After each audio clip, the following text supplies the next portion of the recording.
Sa mundo ng sasakyan, Edices, nauuso na kasi ngayon yung mga SUV at saka mga crossover. Kasi nga, yung mga kalsada natin dito, hindi mo maintindihan at saka lalaki ng hams. Pati pwede mo dalhin kung saan mo gustong dalhin. Pero huwag natin kakalimutan na ang pinaka-fun i-drive is always a compact sedan. And ano pa nga ba ang pinakakilalang pangalan pagdating dyan? Syempre, ang Honda Civic. Tignan natin yung latest variant ngayong araw. Tara!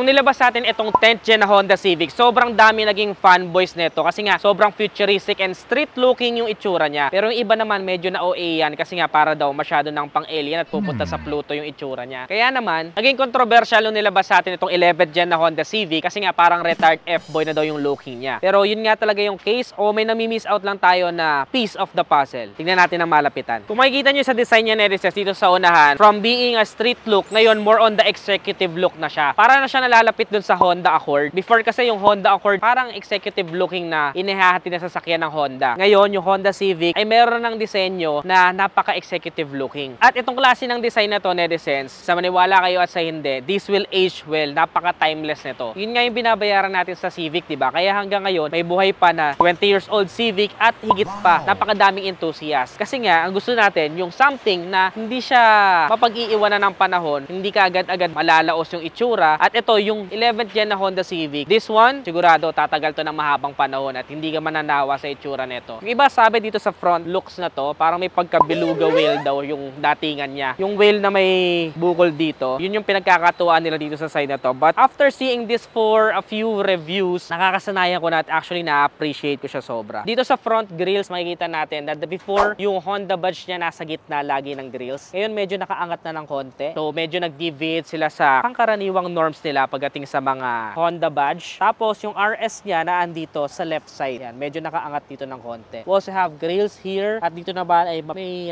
hindi siya honeycomb pero may grills din dito sa ilalim. Yung looks niya medyo nakayuko ng konti. Itong RS variant din, kung makikita niyo yung mga headlight niya, may somehow smoke effect na siya compared dun sa V variant at saka yung S variant. Kung hahanapin yung S variant, wala na siya ngayon sa market. V na lang at saka RS yung pamimilian ninyo. We also have LED pagdating sa mga fog lamps and sequential naman yung kanyang turn signal sa unahan. Under the hood, Nerices, meron tayo dito 1.5 liters na dual overhead cam VTEC turbo, 4-cylinder, mayroong 16 valve with a maximum power na 178 PS at 6,000 RPM habang maximum torque na 240 Nm at 4,500 RPM. Naka-CVT na rin ito kaya maaasahan natin yung fuel efficiency. Pero yung iba, of course, mas gusto pa rin nila yung previous technology pagdating sa Civic. Pero ito naman is napaghalo na niya yung fuel efficiency at saka yung pagiging mabilis. We can expect na meron tayong around 10 kilometers per liter pagdating sa city driving and nasa around 18 to 19 kilometers per liter naman pagdating sa highway. Meron din itong paddle shifters, remote engine start, and eco assist system. Isa pa sa kagandahan dito sa 11th gen na Honda Civic, Nerices, across all the variants, lahat yon may Honda sensing at lahat yon may turbo. Unlike before na sa RS mo lang makikita yung turbo, dito sa lahat ng variant makikita mo may Honda sensing na tsaka may turbo. Diba sulit? Kagandahan pa, Nerices, dito sa side profile niya, kahit yung V variant, black na rin yung side mirror, black na rin yung mga handles niya. Ang pinagkaiba lang dun sa mid variant, meron siyang chrome accent dito sa itaas. So yung iba, nasa taste nila yung chrome accent, but for me, okay na wala siyang chrome accent dito sa RS variant kasi nagmukha talagang premium looking. Isa pa, dinala nila dito sa Pilipinas yung SI version ng mugs. Kasi kung makita nyo, yung mugs ng RS, naka-black na po tayo. Sobrang elegante niyan tignan. Habang dun sa mga V variant tsaka sa S variant naman, parang two-tone na petal type pa yung kanyang mga mugs. Yung iba type yon actually kasi yung sa RS before ng 10th gen Civic, ganun din yung mugs. So dito, naka-black trips na tayo. So mas elegant looking pa siya. Isa pa na good to know pagdating sa mugs niya, dito sa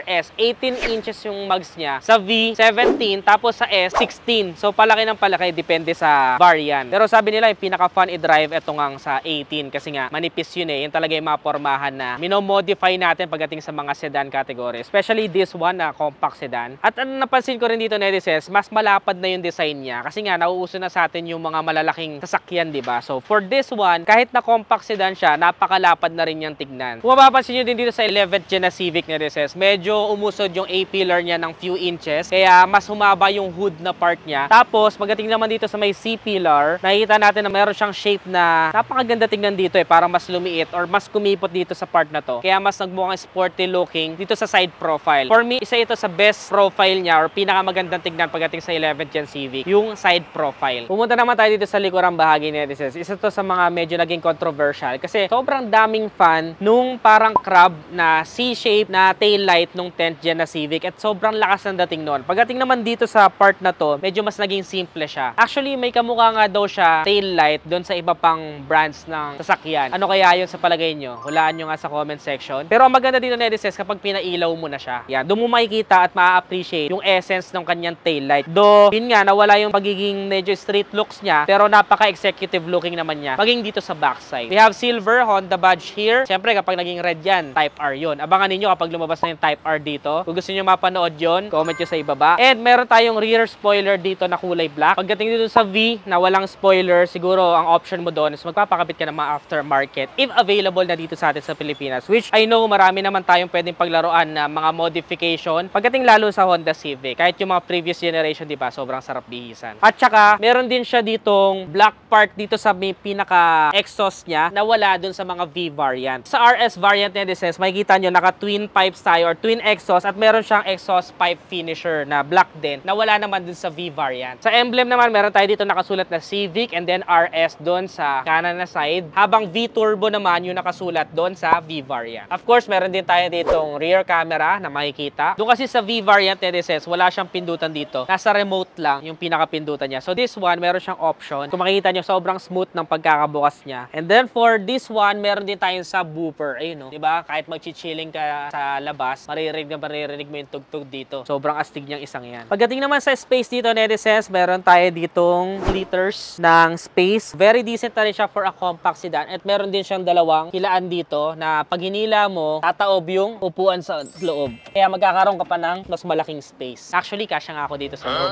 Do you believe? Kasya, Netizens. Kasya ang tao dito sa loob. Kahit dalawa pa, actually, kasya nga eh. Pwede kayo matulog dito sa loob. Pagka naabutan kayo ng gabi sa kalsada, taubusan kayo ng gas. Ganun siya kalaki. Astig. Tsaka may ilaw oh. Dito sa loob, so kitang-kita mo yung mga gamit. Under naman dito, Netizens, meron tayo ditong donut type na spare tire. Ayan. So, syempre, dapat lagi tayo may spare tire. Napakahalaga niyan in case of emergency. Idagdag mo pa dyan, meron tayo ditong shark fin antenna. Naka-black trim na din siya. So, lakas ng dating niyang isang yan. Okay, sound check natin, Netizens. Stock pipe sound check. Pwedeng tahimik pa to kasi stock pa to eh.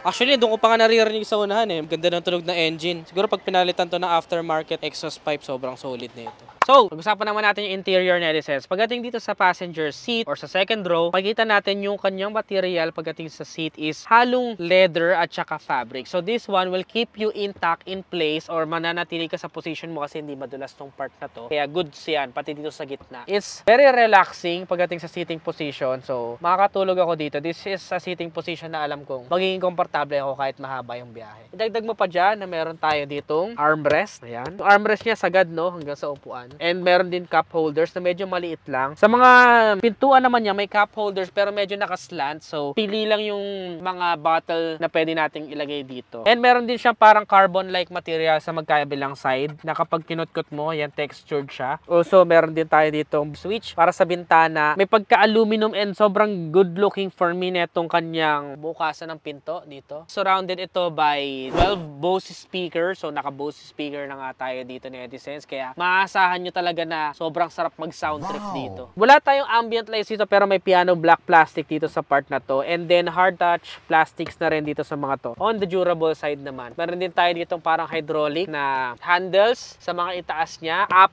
yan, pati yung driver meron. And then, also, meron din ditong airbags. Bali, parang 6 yung nakikita kong airbags dito sa side curtains niya. Meron pa din, of course, doon sa driver. Total of 8 airbags. Aside from that, ito yung napaka-importante lalo na na for summer na meron tayo ditong aircon vents for your pillion ride dito sa likod. Yun lang, meron siyang abang dito ng charging port pero wala siyang charging port. Hindi siya nabubuksan or what. Sana nagkaroon na ng charging port para mas maraming options yung inyong mga passenger, di ba? Especially for this price point. Medyo nagtaas pa nga siya ngayon 2023. Pero meron din siyang bulsa dito magkabila. Aside doon, the legroom is very generous. The headroom din is also spacious naman siya. So I think kahit mga 6 foot na passenger is hindi mahihirapan dito or papasok pa din. Estimate ko lang yun. For a third passenger naman, meron tayo ditong tunnel na medyo mataas eh. So medyo mahihirapan yung third passenger. And kung makikita nyo, hindi na rin kasya yung paa ko. So hindi naman tayo kalakihan tao pero medyo sikip na rin dito. Siguro maliit lang or children pwede dito sa gitna. Pero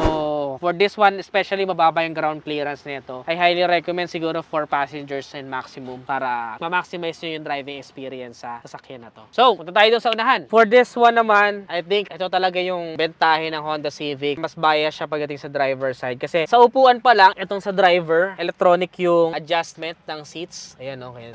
Dito lang sa gedi-gedi. Ayan. O, diba? Pero yung sa passenger mo dito sa unahan, hindi na siya power seats. For the seating position, somehow meron siyang parang suporta dito. And same material, we have here suede sa gitna. And may leather naman sa mga gilid. Parang salong-salo ka. And even sa mga medyo may kalaparan na driver, salong-salo pa rin kayo dito. So, no need to worry na akala nyo pambinata lang to. Even for dad bods, masasarapan pa rin kayong pumesto dito sa driver seat ng Honda Civic. Parang pinaupo ng straight ng teacher mo. Swak sa akin yung gantong seating position eh. No? Yung iba kasi mas type yung relax na medyo nakasandal pa. Pero for me, mas gusto ko yung ganito. Para mas less yung tendency na antokin ako. Pagdating naman dito sa manibela, meron tayo ditong leather wrap at may stitches pa na red. So, yun, nagpapa-premium talaga sa sasakyan na ito. Yung manibela nga pala niya, this is adjustable, both tilt and telescopic. Yan, nag-a-adjust siya. So, masisentro mo talaga kung saan yung perfect na manibela position para sa'yo. You also have all the buttons for your Honda Sensing. Dahil nga may Honda Sensing ito, meron tayong ACC or Adaptive Cruise Control with low speed follow, collision mitigation braking system or CMBS. Meron din tayong lane keep assist system, RDM with LW or road departure mitigation system with lane departure warning. Meron din tayo ditong auto high beam, lead car departure notification system, etc. So, napaka-useful niyang Honda Sensing and maganda nga across all the variants may Honda Sensing na. Yung leather wrap talaga sobrang sarap sa feeling and wala din siyang gaanong piano black plastic pero meron dito sa manibela. Yung nakapalibot dito, piano black plastic hanggang dito. So, ito kasi medyo nahahawakan natin lagi kaya nag-iiwan ng fingerprints yung sa piano black plastic. Pati dito sa part na to, hanggang doon may piano black plastic. Pero pagdating dito sa side na to, which is nandito rin yung isa pa nating kamay at nandito lagi yung mga hinahawakan natin kagaya ng mga cup holders dito. Wala na siyang piano black plastic. At napakaganda kasi parang carbon-like material siya. Naka-leather wrap din yung ating cambio. At ang maganda dyan, netizens, meron din siyang wireless charging. So, sa mga Apple user dyan, meron siyang wireless charging. Hindi ko sure kung okay din pang Android. As far as I know, pang iPhone lang or pang iOS lang. Meron din tayo ditong 2 USB ports, may fast charging at saka may connectivity dito. At meron din tayo cigarette lighter or 12 volts power outlet. Ang paganda rin dito sa part na to yung driving mode. Naka-electronic part na rin tayo at saka may brake hold. Kung gusto mong naka-automatic brake hold ka, pwede mo din siyang i-start dyan. May park, reverse, neutral at saka drive mode. Yung sport mode niya kung hahanapin nyo, nandito na rin sa driving mode. Ito pa isa sa mga bentahe sa akin ng Honda Civic netizens. Paparinig ko sa inyo. Yung mga knobs niya, parang ASMR. Tapos, meron din tayong honeycomb dito na grills. Ang medyo downside niya netizens, in the long run, medyo mahirap linisin yan. Pero super stylish. Para siyang yung mga old na sports car. And meron pa siyang parang mga joysticks dito na parang maglalaro. So, it gives a premium look. Pero para saan ba yung joystick na yan? Para po yan sa aircon vents. Maitutok mo sa'yo kung saan mo gustong itutok ng specific yung aircons mo. Dito sa RS variants, meron din tayong 9-inch infotainment system dito. Sa gitna na sobrang good looking. Para siyang may iPad dyan. Meron pa tayo ditong 10.2-inch digital display dito sa unahan. Yan yung pinaka good looking sa akin. Meron pa siyang introduction sound. Dito pa lang masasatisfy ka na talaga sa driver. Of course, meron din tayong sunglass holder. Yung mga eyewear natin, pwede dito. Yan, para habang nagda-drive ka, tapos bilang tumutok sa'yo yung araw, oh, sisilaw mo ko. Kunin ko na to dito. Oh, di na ako masisilaw ngayon. Napakahalaga nito kasi yung mga basic na sedan wala pang ganito. Dagdag mo pa na LED na rin po yung kanyang mga ilaw sa loob. Day and time, auto-adjust na rin yung kanyang mirrors dito. Yung kanyang mga vanity mirrors ay meron na rin pong mga ilaw pati sa driver. Yan. So hindi lang yung inyong passenger ang may ilaw yung vanity. At ang pinakabentahin niya, netizens, para sa akin, nasabi ko nga, driver bias itong sasakyan na to kasi meron siyang ambient lights dito. Yan, makikita nyo may red siya na ambient lights. Umiilaw. May cup holders din, of course, sa magkabilang gilid for the front row. And meron din tayong glove compartment dito. Yan, na parang hydraulic pa siya, dahan-dahan, di ba? Lakas makapagpasosyal. May cubby holds din dito, of course. Kasya yung mga easy access natin dito, medyo malalim din. Wala siyang charging port dito sa cubby holds. Pero ito lalagyan ng coins kung sakaling magto-toll gate ka or what, mga sukli mo. May stitches din pala yung kanyang mga seats. Ayan, red stitches yung kanyang mga seats. For our test drive experience, una nagmaneho si Sir Jeff ng Honda Cars Carmona. Oh! Damn! Wow! Grabe. Oh, responsive pa ng brakes. Iwan factor din pala to. Kasi akala ko noon, yung parang naiiwan ka, sa manual ko lang mararanasan. Grabe, no? Stock to stock. Medyo bumait na yung looks ng Civic. Yung performance naman niya, talagang Civic na Civic pa rin. Yung sinasabi ko, don't judge the book by its cover. Yung isa, panturbuhan yung itsura. Ito, mabait yung itsura, pero tumuturbo. Tama, sir. Tama. And as a passenger, ito yung ilan sa mga napansin ko. Super comfortable yung aking pagkakaupo dito sa passenger seat. And nabibighani ako sa interior niya kasi napakaganda niyang tignan, netizens. At the same time, napakaganda rin and lawak ng view dun sa mga mirrors niya, kaya kitang-kita ko yung aming pinupuntahan and no worries na may mga blind spot or something. Malamig din yung air condition and napakaganda ng sound system, kaya sobrang solid mag-sound trip dito, even makinig ng mga podcast. Ngayon, nung ako na yung nag-test drive, medyo nalobat lang yung aming microphone, kaya vinoise over ko na lang, pero sobra akong nagulat kasi ito yung automatic transmission na sasakyan na naimaneho ko na may iwan katawan factor, para naiiwan yung ulo mo. Usually kasi sa mga manual transmission ko lang ito nararanasan, yung sipa. Napakaganda ng kanyang torque. Mag-e-enjoy ka talaga dito even on city driving kasi nga CVT na ito, so matipid na rin po sa gasolina. Unlike before na super worried tayo sa gas consumption, especially nowadays na mas mura na yung gasoline compared sa diesel, this one will give you a peace of mind na ipang travel ito or gamitin pang araw-araw. At ang pinaka nagustuhan ko sa kanya is yung kanyang timeless design, na kung alam mong gagamitin mo to for years and years to come, hindi magmumukhang nalalaos yung iyong gamit na Honda Civic. For the experience, of course, tuwan-tuwa din ako sa Honda Sensing. It gives the ease of use para sa aming mga drivers, especially yung right camera assist niya, na halos hindi ka na tumingin sa side mirrors mo sa right side kasi may camera na mag-a-appear automatically doon sa inyong infotainment system. Isa pa sa na-feel ko is napakalawak na kanyang turning radius. Medyo mahaba yung kanyang hood, pero kapag dinadrive mo na, parang regular sedan pa rin talaga yung feels niya at hindi ka maiilang dun sa pinakanguso part niya. Ngayon, pagdating naman dito sa steering wheel, super comfortable ako. Parang depende sa speed mo yung magandang timpla ng Honda dito sa kanilang steering wheel. So, mag-e-enjoy ka talaga imaneho ito. Maiiwasan mo yung fatigue. Same din dun sa kanyang cambio, netizens. Napakasarap din hawakan and also very stylish siya for me. With the adaptive cruise control, kahit na traffic situation, bawa magti-TPLX ka, pupunta ka ng Baguio, it's really helpful para kahit papano, yung sasakyan, kaya niya i-drive yung sarili niya. And it's adaptive cruise control, netizens. So, kapag may mga na-detect yan na medyo nasa unahan na, by the way, adjustable pala yung adaptive cruise control niya. So, may adjust mo kung gaano kalapit mula doon sa unahang sasakyan yung gusto mong i-sensor niya. The same time, kapag may mga biglang tumawid or mga sudden na mga hayop na tumawid or bata na tumawid, mag-auto stop siya. At isa pa din sa nagustuhan ko ay yung hill start assist niya, na kapag pumapanik tayo sa medyo mga incline na lugar, hindi mo basta-basta maaatrasan yung mga nasa likod mong sasakyan. So that's really helpful. Honda Sensing is really useful and future-proof na yung inyong Honda Civic. Based on my own experience, yung sedan talaga yung something that is fun to drive. Ngayon na nasa era na tayo ng mga crossover, SUV, 7-seater at iba pa na matataas na ground ground clearance, mararamdaman mo yung kaibahan ng driving experience, yung thrill and excitement, and ease of use, lalong-lalo na sa mga masisikip na kalsada kapag ka nakasedan ka. If you're a person na gusto talaga ng sedan and hindi ka naman ganun kalakiin yung family or hindi ka naman nag-off-road experiences, Honda Civic will be something that you will enjoy for your daily drive. So kung ito yung vibe mo, go for the Honda Civic 11th Gen. At ayun na nga ang latest model ng Honda Civic 11th generation at nagtaas na nga sila ng price point for this year. Ang updated price na po nito is 1,775,000 pesos at plus 20,000 kung gusto mo naman yung white na version. Para sa inyo netizens, sulit ba ang latest model ng Honda Civic? I-comment nyo naman sa ibaba. For me, this is something that is really fun to drive. Very comfortable siya. Yun lang, medyo tiis pogi yung mababang ground clearance na nasa 134mm. So, medyo kapag puno ang sakay mo, syete ka pa sa humps and medyo may mga lubak-lubak na kalsada. Kaya hindi ako nagtataka kung bakit mabebenta din yung mga SUV and crossovers nowadays. Pero huwag natin kalimutan na this one is always the compact sedan na sobrang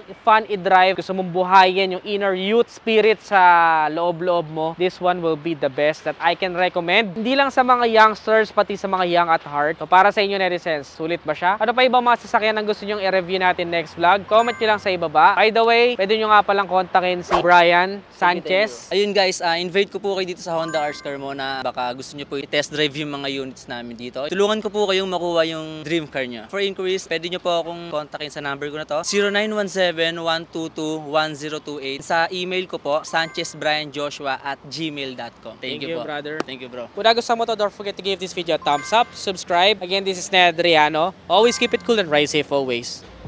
Bye-bye.